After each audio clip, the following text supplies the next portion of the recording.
ki jai. Jai Vishnupada Brahmam Savarya Arvigatacharya Asikara Siddhu Shri Sriman His Divine Grace the Bhakti Siddhanta Saraswati Goswami Maharaj Srila Prabhupada ki jai. Ananta Koti Vaishnava Vrinda ki jai. Namacharya Srila Haridas Thakur ki jai. Shri Rup Sanatan Bhadraganath Shri Jiva Das Raghunath Shri Goswami Prabhu ki jai. Pramjo Shri Krishna Chaitanya Pranithananda Shri Advaita Gadadhar Shri Vasudeva Gaur Bhaktivinoda ki jai. Shri Shri Radha Krishna Gopa Gopinath Shyamakun Radhakun Kiri Govindan ki jai. Matharadam ki jai. Vrindavanam ki jai. Mayapurdam ki jai. Navritam ki jai. Jagannath Puridam ki jai. Ayodhyadam ki jai. ISKCON Ljubljana ki jai. Gangamai ki jai. Gomanmai ki jai. Srimati Bhakti Devi ki jai. Srimati Tulsi Devi ki jai. Sri Panchatattva ki jai. Sri Sri Gaurnitai ki jai. Gaur Premanande. Slamas are running bhakti. Slamas are running bhakti. Slamas are running bhakti. Slamas Shri Guru Shri Rangi.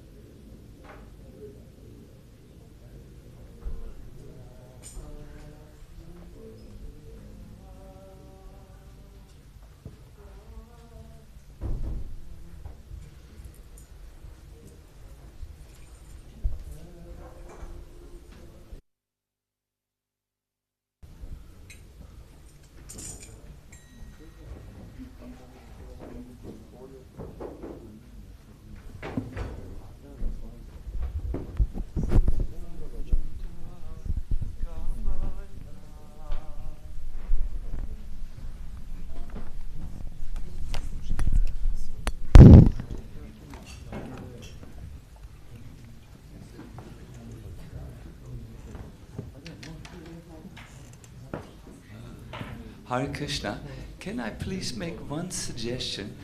Why don't we open the windows really good and get good air? I know sometimes you believe in AC a lot, but this is actually a very unhealthy form of air, and it's circulated again and again. So let us really make a flesh aeration.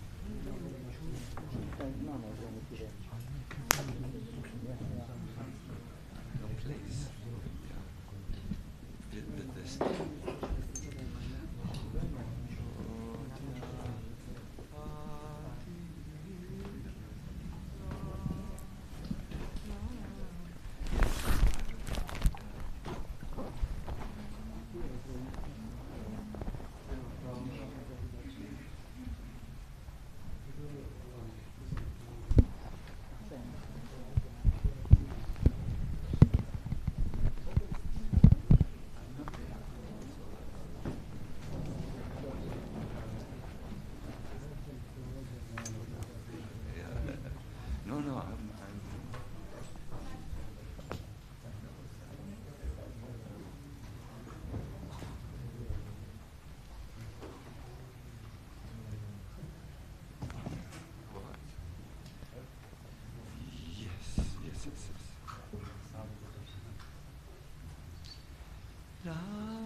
So, Hare Krishna, good morning everyone. Very happy that you came. We will sing Jai Radha Madhava, and for that we need to again close the windows. As you know, neighbors are also there. But then again we will open. Thank you very much. How wonderful. Wow, this is really very nicely made. Thank you.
Hare Krishna.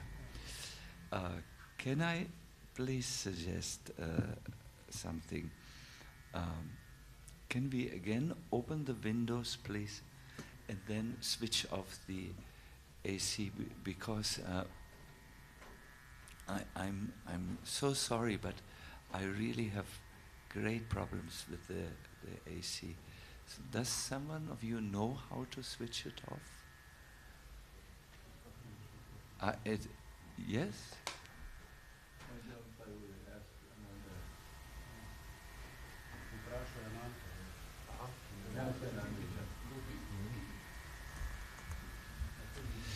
Good. So I would like to chant with you a verse which is a little bit out of the sequence. It's from the 9th canto, chapter 5, verse 15, where Durvasha Muni speaks. I think you all know there was a conflict between Durvasha and Ambarish. And Durvasha came really to test Ambarish, and he did a terrible mistake, so much so that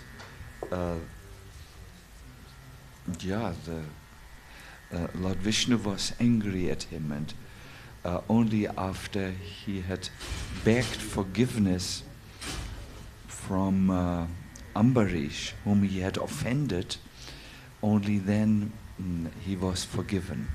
So what he said after this experience, after doing a mistake, offending Ambarish, and then being forgiven, this is very relevant for our discussion here. As you all know, we are discussing the art of transformation. This will be extra service for you. It's a seminar which belongs together, the various parts. So let us start. Om Namo Bhagavate Vasudevaya. Om Namo Bhagavate Vasudevaya. Om Namo Bhagavate Vasudevaya.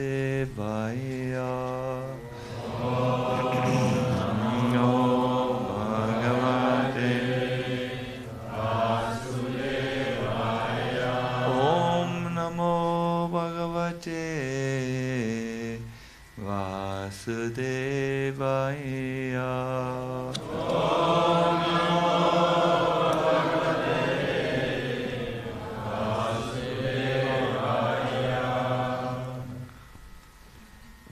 Please repeat after me. Dushkara konu sadhunam.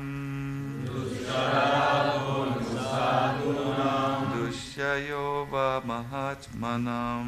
Dushyayo va mahatmanam. Jai sangrihito bhagavan. Jai sangrihito bhagavan. Sattvatam rishabho hari. Sattvatam rishabho hari. Dushkara konu sadhunam. Dushkara konu sadhunam. Dushyayo va mahatmanam. Jai sangrihito bhagavan. Jai sangrihito bhagavan. Sattvatam rishabho hari. Sattvatam rishabho hari. Yes, someone else, please. Dushkara konu sadhunam. Dushkara konu sadhunam. Dushyayo va mahatmanam.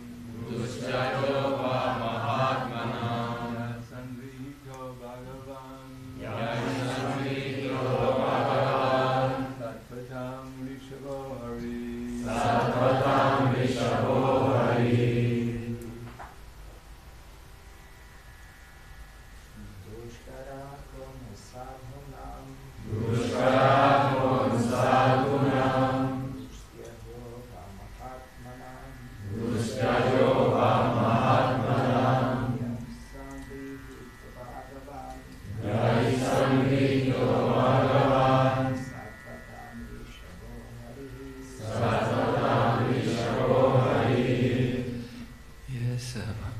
Vaishnavi, please.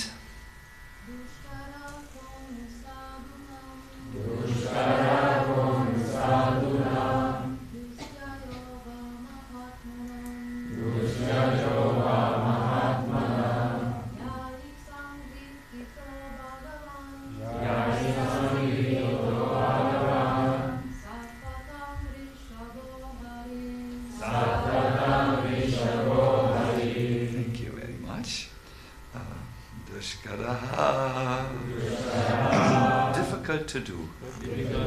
Kaha. What? No. Indeed. Sadhunam. Of the devotees. Dushyaha. Impossible to give up. Either. Mahatmanam.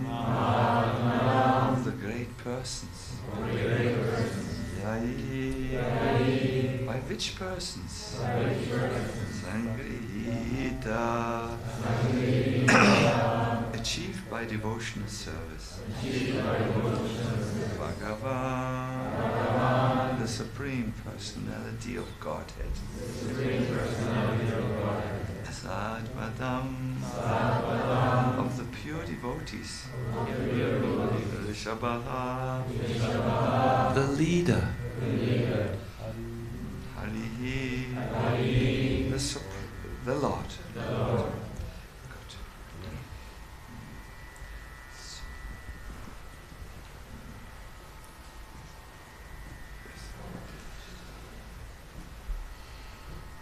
For those who have achieved the Supreme Personality of Godhead, the Master of the pure devotees, what is impossible to do and what is impossible to give up?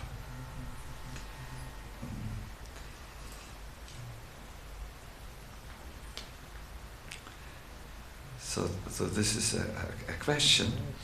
Durvasha says with great astonishment, oh my God, I have seen Ambarish was protected by the Lord. So for those who have achieved the Supreme Personality of Godhead, the Master of the devotees, what is impossible to do and what is impossible to give up? There is no purport to this verse, but I will read you verse 24, where there is a beautiful purport which explains everything. After 1 year, when Durvasa Muni had returned, King Ambarisha sumptuously fed him with all varieties of pure food. And then he himself also ate. When the king saw that the Brahmana Durvasha had been released from the great danger of being burned, he could understand that by the grace of the Lord, he himself was also powerful. Ambarish could understand, I'm by the grace of the Lord also powerful. But he did not take any credit, for everything had been done by the Lord. And Prabhupada gives now a very nice purport. When you listen, or if you listen carefully, you will understand this section very nicely. A devotee like Maharaj Ambarisha is certainly always busy in many activities. Of course, this material world is full of dangers that one has to meet. But a devotee, because of his full dependence on the Supreme Personality of Godhead, is never disturbed. Never disturbed. The vivid example is Maharaj Ambarisha. He was the emperor of the entire world and had many duties to perform. And in the course of these duties, there were many disturbances created by persons like Durvasa Muni. But the king tolerated everything patiently, depending fully on the mercy of the Lord. The Lord, however, is situated in everyone's heart, and he manages things as he desires. Thus, although Maharaj Ambarisha was faced with many disturbances, the Lord, being merciful to him, managed things so nicely that in the end, Durvasa Muni and Maharaj Ambarisha became great friends and parted cordially on the basis of bhakti-yoga. After all, Durvasa Muni was convinced of the power of bhakti-yoga, although he himself was a great mystic yogi. Therefore, as stated by Lord Krishna in Bhagavad Gita, Yoginam api sarvesham madgatinantaratmana shadavam bhajate yomam same yukta tamo mata. Of all yogis, he who always abides in me with great faith, worshipping me in transcendental loving service, is most intimately united with me in yoga, and he is the highest of all. Thus it is a fact that a devotee is the topmost yogi, as proved in the dealings of Maharaj Ambarisha with Durvasa Muni. Namo Vishnu Padaya Krishna Peshtaya Bhutale Shrimate Bhakti Vedanta Swami Niti Namine Namaste Saraswati Deve Gauravani Pachaline Nirvishesha Sannyavani Paskadyare Satarine Sri Krishna Chaitanya Prabhu Nityananda Shri Advaita Gadadara Shivasadi Go Bhakta Vrinda Hare Krishna Krishna Krishna Hare Hare Hare Rama Rama Rama Hare Hare. Hare Krishna. So I would like to give you a little summary where we are at the present moment. This is the second session of our Art of Transformation seminar given in Ljubljana while the world is in chaos. So the transformation is good for us. We were discussing yesterday an observation which I believe every one of us has shared. While it is easy in spiritual life to change one's name, to change one's haircut, one's eating styles, one's dresses, and friends, it is difficult to change the heart. And in genuine spiritual life, we don't look for a surface level transformation of hairstyle and dressing styles. We actually look at deeper transformations, that is the transformation of heart. It's not even a cultural change that we who were Westerners have now become Easterners, no, or Hindus. It's really a change of heart. Now we were hearing from the Hari Bhakti Vilas that just that the process is necessary to effect that, just like an alchemical process can change ordinary iron into pure gold. A person who takes to the process can really develop a gold-like pure heart. Prabhupada says like this. So in our tradition we find, of course, many examples. Remember Dhruva in Madhuvan, the prince who wanted to have a whole universe, whole kingdom, really, how he became desireless. Remember Prakashananda in Sarasvati in Varanasi. He had, a Mayavadi conception of the Lord, but this was changed, it was transformed. He became a devotee of Chaitanya Mahaprabhu. Or remember Jaya and Madai and the prostitute in Chaitanya Leela, or even Pingala in the 11th canto. Transformation is possible, but you need a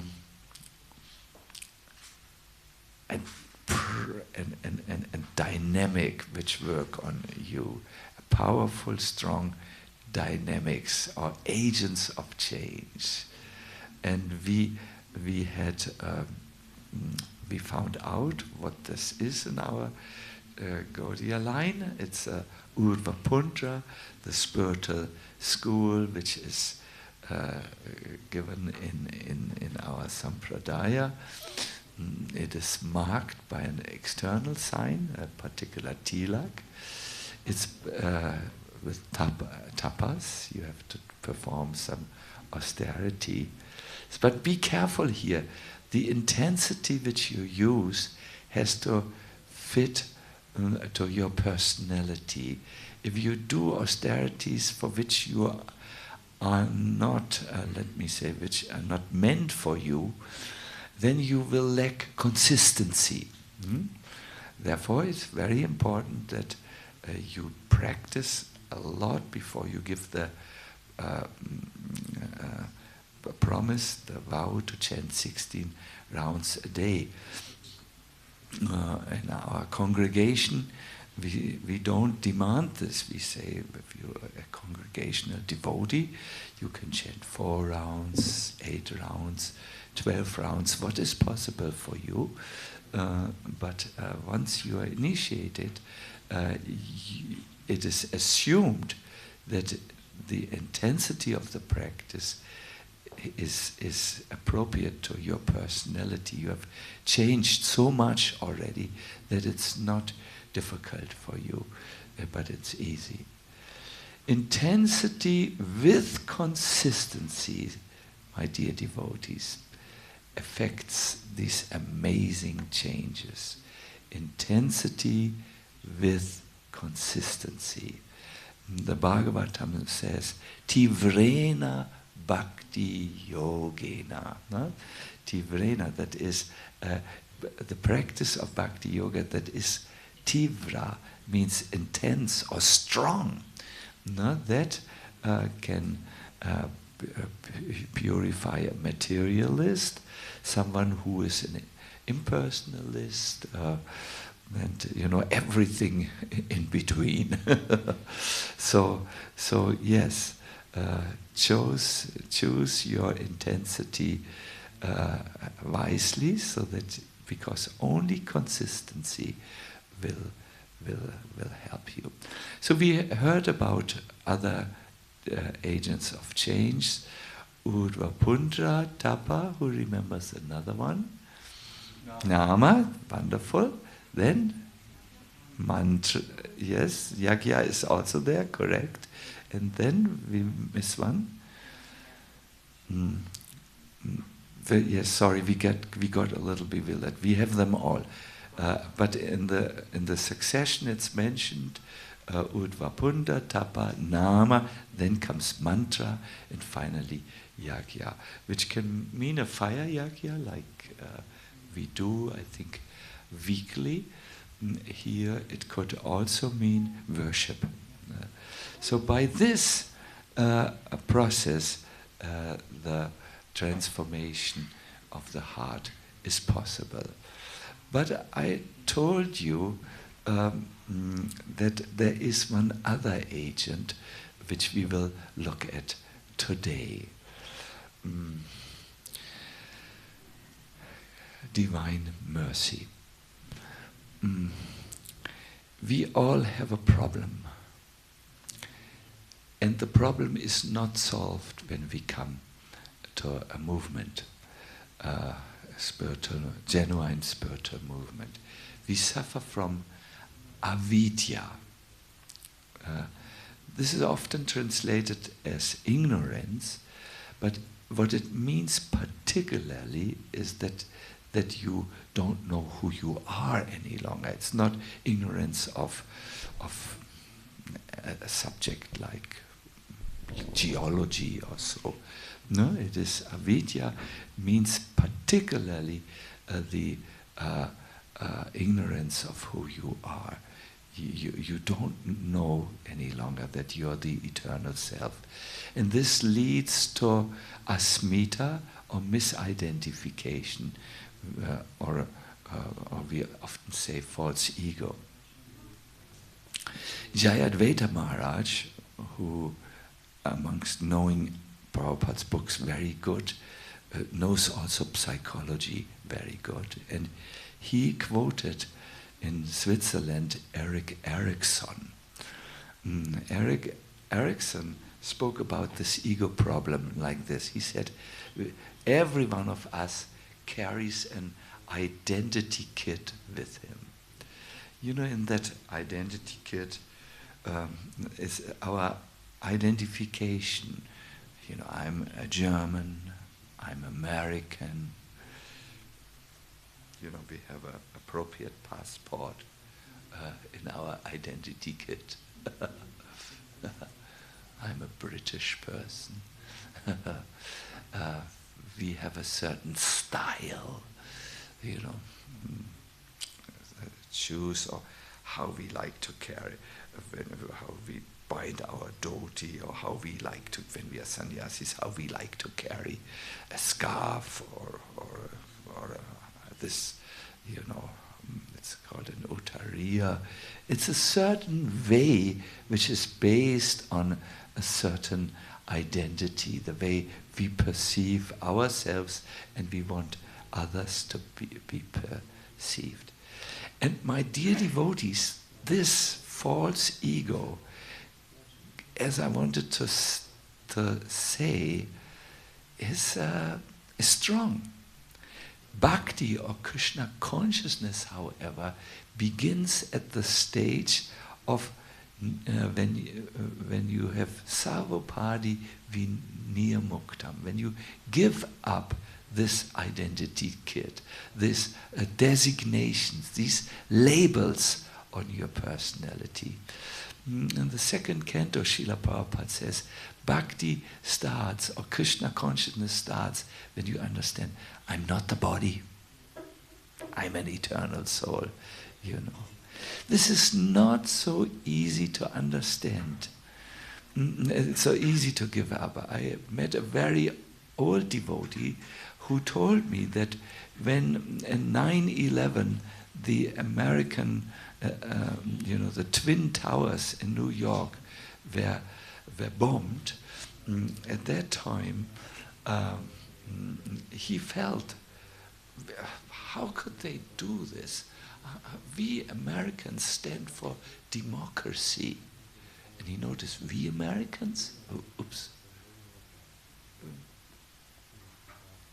I'm not this. I'm not an American.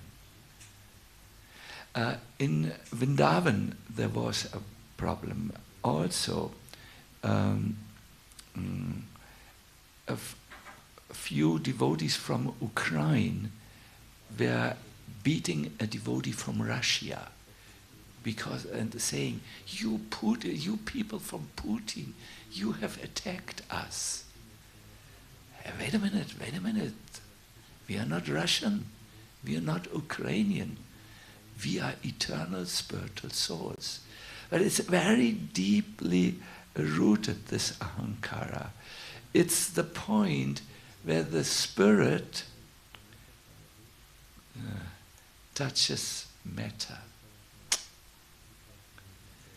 And it is here where a knot is formed. A knot which is more dangerous than the tumor knots or anything. It binds the eternal spiritual soul, which is full of ananda, to a situation that is near ananda, without bliss. It is binding the soul, who is full of knowledge, to a situation which is full of ignorance.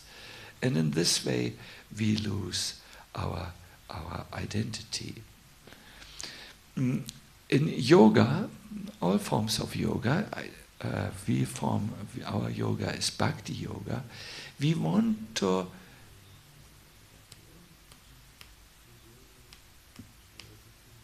cut this knot in the heart. In the Bhagavatam, in the second chapter, it is this knot is Hridaya Grantis Sarva Samshaya Chityante, what was it? Chityante, something cutting the Hridaya Grantis, the knot in the heart. This is necessary for genuine spiritual life. In the Yoga Sutras of Patanjali, which are quoted also by Srila Prabhupada in his Bhagavatam purports, they are,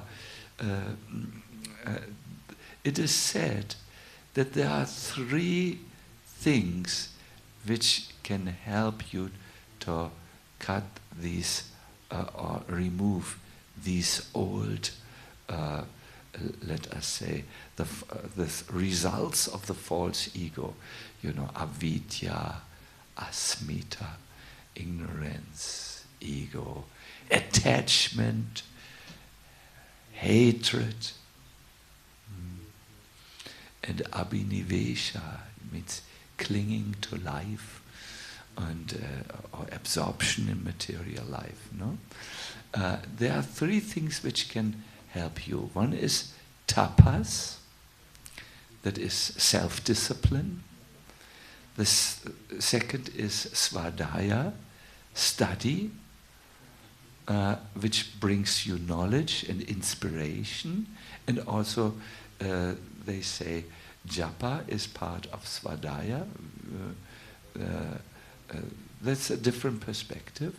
And then Ishvara pranidhana, which means surrender to the Supreme Lord.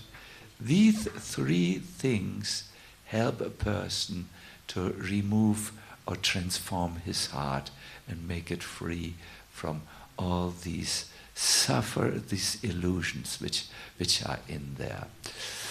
Self-discipline, we talked a little bit about it. You have to be careful that you do choose a discipline which is not too intense, nor too little intense, so that you can do it with consistency. This is compared with shaking a cloth which has dust. When you perform self-discipline, it's like the effort to, maybe when you get up from your resting place, you shake your sleeping bag so that fresh air comes in, and if there was any dirt, maybe you were camping outside and there is some dirt, and then you shake it. You can be you can be a little successful from removing dirt by this process. But what do you do with the deep stains? What is stains in Slovenian language? Yes, please speak loud this word. Yeah, it's really the deep dirt, like for instance blood stains, or if you go and fill gas in your car, then there's oil with dirt, it really sticks. You can't just shake it out. So we have some contaminations, my dear devotees, which are very difficult to remove. We have heard the yogis do a lot of self-discipline, but it doesn't help them to remove all attachments from the heart. For instance, the attachment to name, fame and glory, or the attachment for the opposite gender. Very strong. Vishwamitra's life shows us, yes. What is this yogi in the Bhagavatam? Sobari, yes? Is his name Sobari? Who was meditating at... Subari? Shobari Muni. He was trying to, by this disciplined action, remove the dirty things in the heart, but even he was not successful. So therefore the scriptures say you must not only practice self-discipline, you have to have svadhyaya, which is study and also spiritual practice in some traditions. This is compared with washing the cloth. But imagine, I mean, I don't have stains in this dhoti, but I have stains in my other dhoti. Whoa! I have washed it 20 times. It's still there. You can see. I would not go to Ljubljana in this dhoti because it's so dirty. It's somehow... And the only way to get free from these stains is to burn the cloth. Then it's gone. Otherwise it's not gone. So there are some impurities which are very strong. But they can only be removed by Ishvara pranidhana, or surrender to Krishna, or let us speak by bhakti-yoga. No? The Ishopanishad describes a prayer of a dying man who at the moment of death prays something to Krishna, hoping that Krishna will burn his impurities and he will go back to Godhead. This is what he says. I have it only in English for you, but I think you don't understand Sanskrit word by word, so I will immediately go to English. Oh my Lord! Oh my Gospodin, yes. Oh my Lord! The dying man is, imagine he's lying there. The drums of death are coming closer. Boom, boom, boom, boom, boom, boom, boom, boom, boom. Oh my Lord, as powerful as the fire. O omnipotent one, I offer you all obeisances, falling on the ground at your feet. Oh my Lord, please you lead me on the right path to reach you. And since you know all that I have done in the past, please free me from the reactions to my past sins, so that there will be no hindrance to my progress. So, yes, that's a very moving prayer, isn't it? If you want to read it in your own reading time, it's in the Ishopanishad, verse 18. You can also, when you are asked to visit a hospital where someone dies and you are asked to help them to orient their consciousness, you can read this verse to them. Oh my Lord, as powerful as fire, please lead me on the right path to reach you. And since you know what I've done in the past, please free me from the reactions to my past sins. The Lord can do that.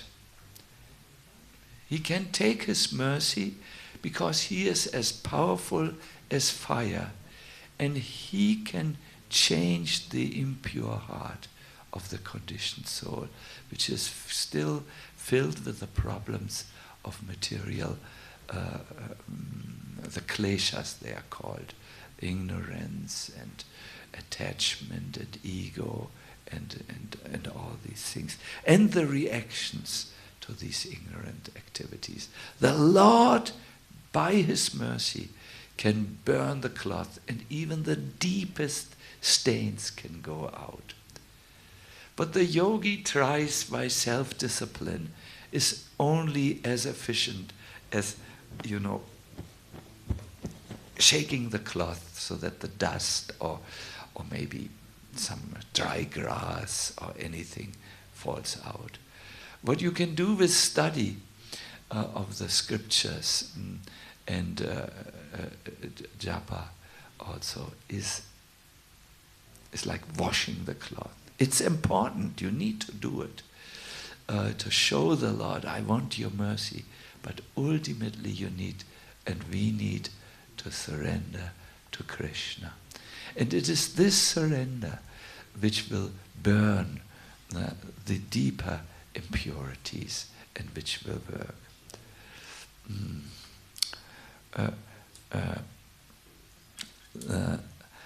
When Prabhupada gave an initiation to one devotee, he wrote this devotee: keep yourself always in the fire of Krishna consciousness.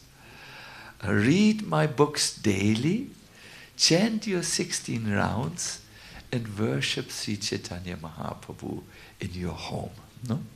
This is the process. Keep yourself in the fire of Krishna consciousness. Because then Krishna will burn the impurities in your subtle body, where all these problems which you need to transform are situated. There is a verse in the 3rd canto of the Bhagavatam, my dear devotees, which says that bhakti burns your subtle body, where all these, impurities reside. Now you might, Krishna, you might say, yes, that's why some of the devotees look so burnt out.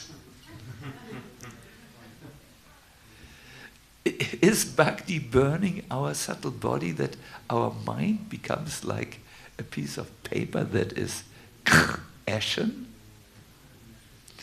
Vishwanath Chakravarti Thakur helps us to understand. Bhakti works like the fire of digestion. When you put food into the stomach, the fire of digestion doesn't burn all the food. It burns the unnecessary things which are eliminated by the elimination process, but it keeps the minerals, the vitamins, the good things which are necessary for your body to function. Do you understand? So in the same way, bhakti doesn't make a person mindless and foolish and unaware and unconscious and so on. That would be sad. Then we truly would be a sect which destroys your personality and everything. No, bhakti burns your subtle body in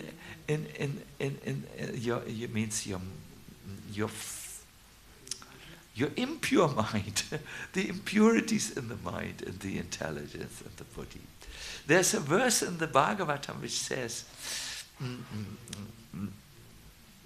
when the subtle body is changed, you do not see yourself as an enjoyer due to your desires any longer. And you see the Lord in the heart. And when your subtle body is bhakti is burned, you don't see the world with the sense objects you can enjoy. Oh, wow. No, you try to fulfill the Lord's desire. I experience this every time when I'm flying from great airports. When you have gone through security, you enter into this heavenly planets of sense enjoyment. Have you seen, Nima, in London, Heathrow, where you're flying from Heathrow? There is even a Harry Potter shop. Everything is there. There's great things for enjoyment. Whiskey, not that Russian whiskey, the real stuff from Scotland. There is cigarettes, there is chocolate, blah. There is, what is there? I have not seen so. Cosmetics, you know, for men and women equally, you know, everything is there. And when Gaur Krishna and me, we have traveled a lot, maybe, I don't know, we have traveled through 1,000 airports this summer. We always go through this, and we talk to each other. It's so nice to see all the things we don't need. Because you don't see the world as, and what it has to offer as sense of objects to enjoy. You might see, if this can, if you can buy something that fulfills the Lord's desires. Like when I was in London, I went into the Harry Potter shop and thought maybe there's something for my deities, but there were only, I mean, I also didn't have so much time, but I could not find anything. So then I said, sorry, I'm not interested. Sorry, you know. So this happens when the consciousness is, when the subtle body, the mind is purified. You can read this if you like to study scriptures. I don't know how you are here in Ljubljana. In 4:22, 28 to 29, there you will see the difference which you, when the subtle body is present, the material mind and material senses, and what is happening to you when it's absent, when it's burnt by the transformative fire of Krishna consciousness. I will end now. I will read you something about the mercy of Krishna, who can burn your subtle bodies and your impurities to ashes. It's from Srimad Bhagavatam 7:9-26. The Vaishnava's body is spiritualized even in this life. Wow! For example, when iron is put into a fire, it becomes red hot and is no longer iron but fire. Imagine you put some metal into fire, it becomes hot, hotter, still hotter, and then it glows, it's fire. Similarly, the so-called material bodies of devotees who fully engage in devotional service of the Lord, they are constantly in the fire of spiritual life, and they have nothing to do with matter, but are spiritualized. So my dear devotees, keep yourself in the fire of Krishna consciousness, because due to the mercy, not your own fire, due to Krishna's fire, Krishna's mercy, Sanatan says that your bodies become literally Satchit Ananda. You have really spiritualized bodies. Or bhakti enters into your material body by the potency of the Supreme Lord's special mercy. I think you can sometimes see when a devotee is in kirtan, his eyes shine. Have you noticed? He becomes inspired. Have you noticed? Bhakti has entered into his subtle body and he feels enlivened. Or the last, or else, Sanatan says, the body and senses of the devotee become suitable for performing bhakti by some God-given potency which is inherent in the jivas themselves. For our purpose here, it's good enough that by Krishna's mercy, special mercy, bhakti enters into the material bodies and minds, and it changes everything. Yes, yes, yes. Krishna, Krishna, Krishna, Krishna. What do you think? Do you have any questions regarding this?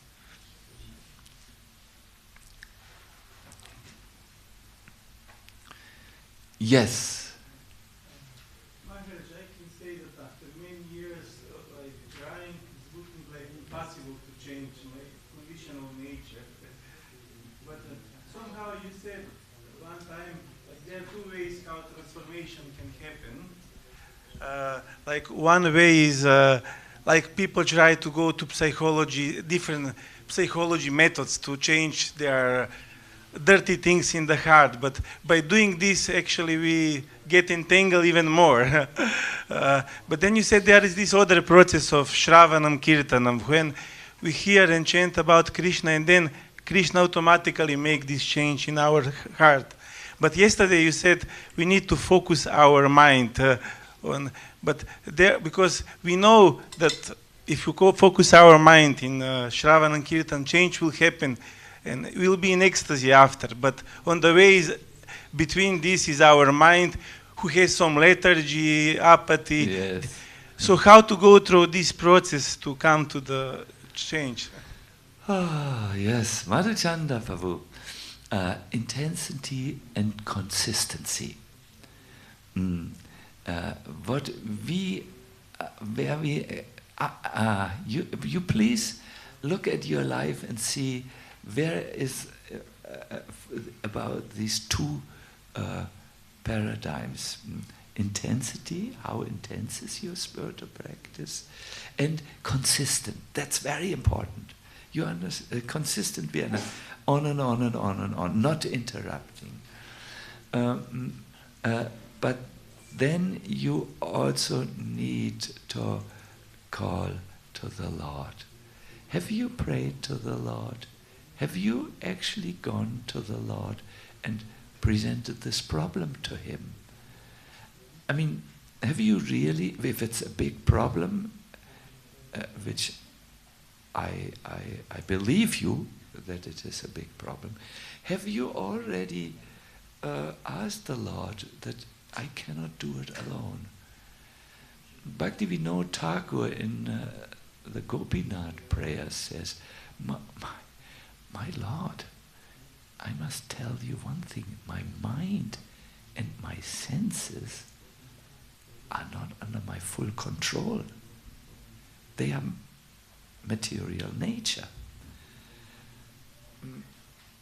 My mind is such that it does not want to accept the authority of the Shastras always. It doesn't do that. So now, my Lord, I pray for your help. To me, Hrishikesha, you and no one else, not me, are the controllers of the mind and the senses. You may think that, oh, I'm an insignificant devotee. Why can I go? I don't think I can go to the Lord directly. I'm not like Brahma and Shiva, you know. But there is a verse which will help us remove this. It's from the Hari Bhakti Kalpa Latika. It says, "O human beings," Madhuchanda, that's you also, "do not feel ashamed and neglect the service of Sri Krishna, thinking that great personalities like Lord Brahma and Shiva are his servants. So how will you, a sinful, insignificant person, become eligible to worship him?" No, Madhuchanda. I mean, it doesn't mention your name here. No, he is an ocean of mercy and the friend of his devotees. How do you know if someone is your friend? You usually know it when the friendship is tested. When you are not good, when you cannot perform your life very nicely. Watch for those who are still with you at that time.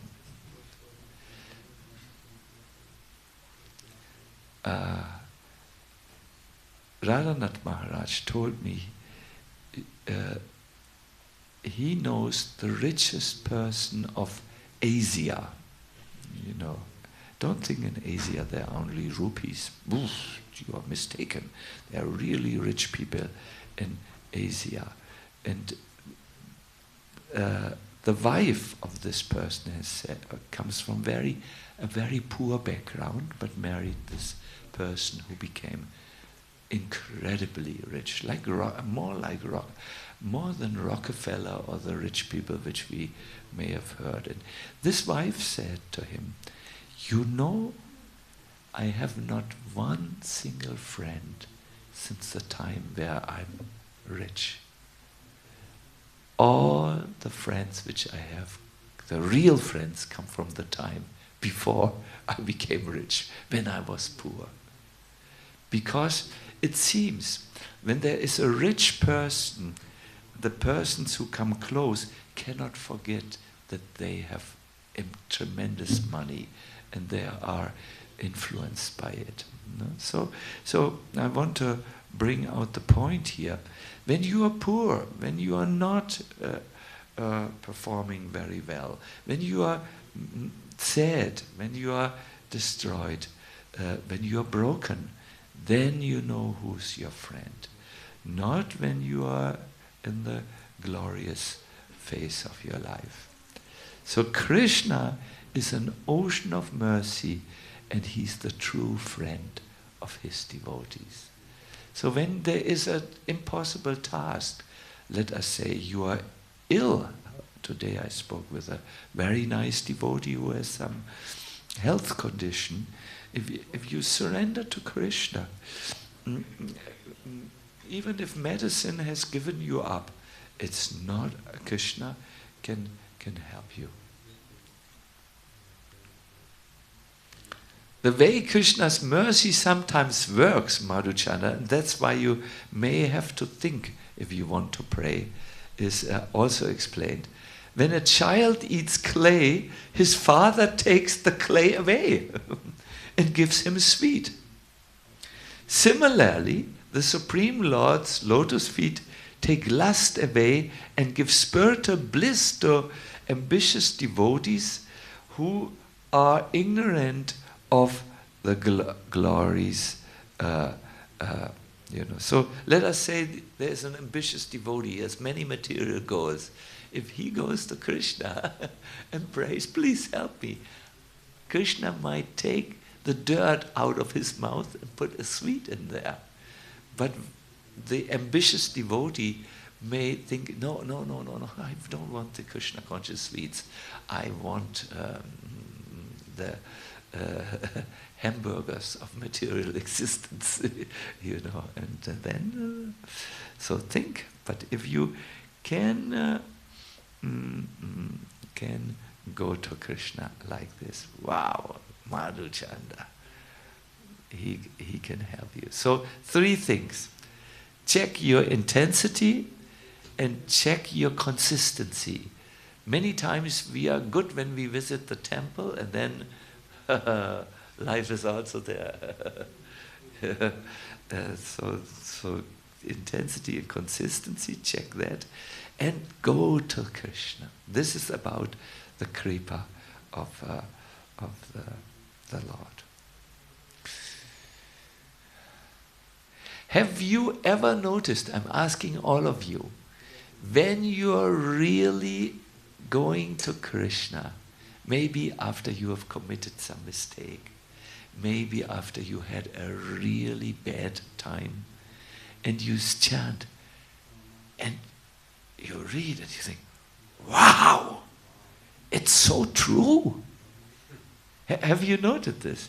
Oh, wow, it goes into my heart like anything. I can feel it. I can feel the mercy of Krishna.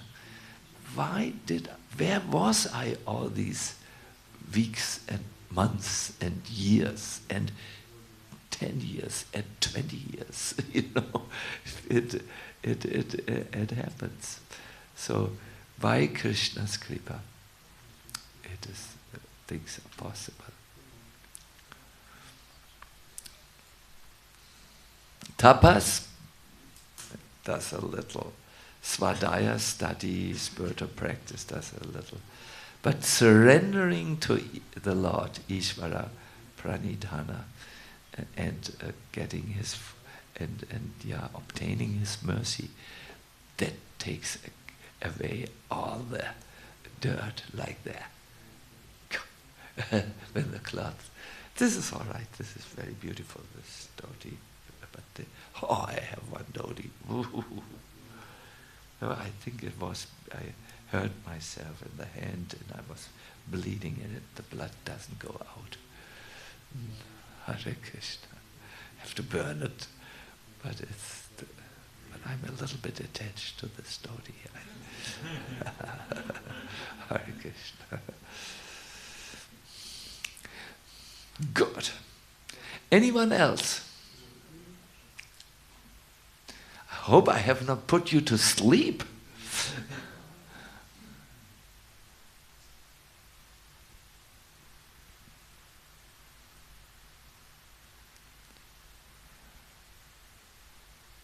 Have you all sometimes asked yourself, is it possible for me to become Krishna conscious in one life? I think we all have asked ourselves, is it really possible to remove the old samskaras? We have asked ourselves, isn't it? Here is an answer, hopefully. Yes, there was, did you? Yes.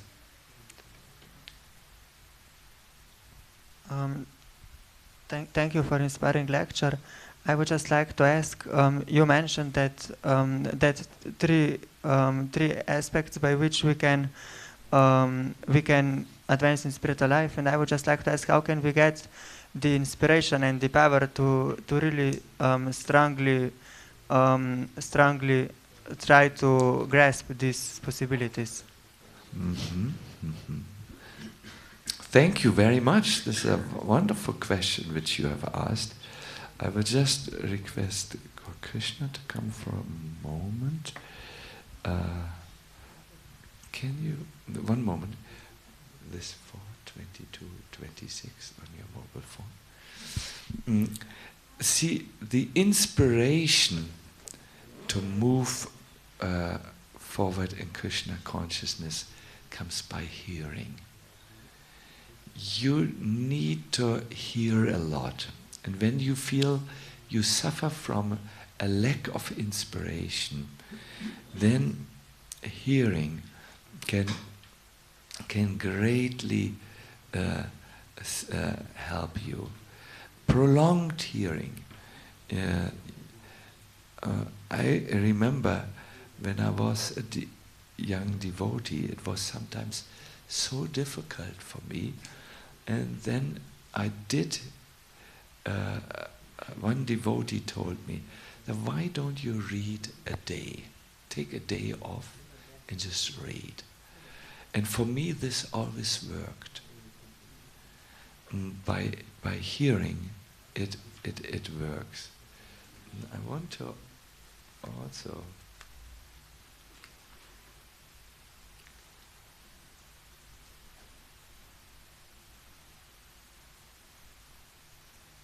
yes.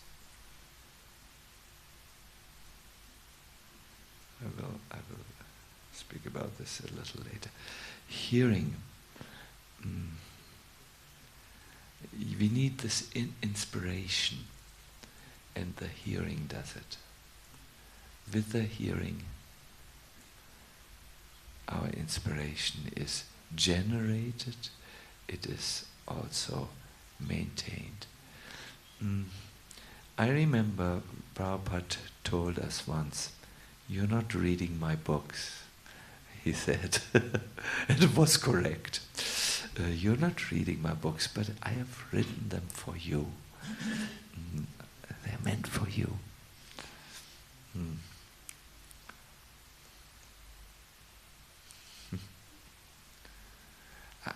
I have this constant problem that I have too little time for my subjects. I want to... well, I can tell you very briefly. There was this one queen, Surangi Maharani of Kashmir. She lived in untold opulences, but one afternoon she became so bored that she said to her servant, "Please sing me a song or tell me a story that removes my boredom." So the servant was a devotee of Krishna and told her about Krishna. And after doing this for a few months, the queen wanted to see Krishna's land, Vrindavan. So she escaped the palace. Her husband, the king, was not in favor that she made that long journey from Kashmir to Vrindavan, but she in the night escaped, or in the early morning. And when so just by hearing, she had developed this urge. And when she came to Vrindavan, one holy spot, she started to dance. Here's the land of my Lord. She danced and all her ornaments fell away. Nose ring, ping, gone in the dark. What is it called? Earrings, pang, gone. Ornaments on the sari, choom, gone. When she was finished after dancing in ecstasy, she didn't even pick up her gold ornaments. She told her servants, "Anyone who wants this can take them. I'm not interested any longer." And instead, what did she do? She began to serve the Vaishnavas and Krishna by sweeping every day the path that leads around Govardhan. Full transformation of the heart but she had become interested in this by hearing. Here, reading is a form of hearing. Do you know? Reading, form of hearing. Hare Krishna. So, my dear devotees, I thank you very much. I'm just a little bit sorry that these subject matters are so... Do you recognize that they are important? How can you say no? You know, but no, we feel, because we feel we need to change our personality. Mazi, no? We can feel that. But we also feel sometimes a little helpless. We feel... So in these lectures, I hope to give you new angles so that you don't give up on your transformation. By the way, one very nice Vaishnavi with her helpers have made this temple room into a room where transformation seems possible. You can see butterflies there. Yes, can you see? No, yes, middle, good. And can you see the kukongs there? Yes, no, middle, yeah. And can you see the butterflies there who have fully grown and they fly towards Krishna? This is the idea, the art of real transformation, which makes a gusenice means a caterpillar, into a, what is it, butterfly? Metul. A metul. Yeah, I know the other word. Leptia. Yeah, leptia. From the gusenice to the leptia. Yes. Oh, this thing shows me the time. I didn't ask for that. But, good. I thank you all very much. We will end here. Our next session comes for sure. I heard we have a kirtan at 4 o'clock, from 4 to 6 o'clock, with Gaur Krishna, Nimai, Deva Dharma, and others. Please make sure from 4 to 6 o'clock, because why? We want to really make this an unforgettable event. We want to step out of the box of our ordinary life and become really absorbed in Krishna consciousness, and therefore please kindly come. It will help you to make this transformative journey, or at least get an idea what it is.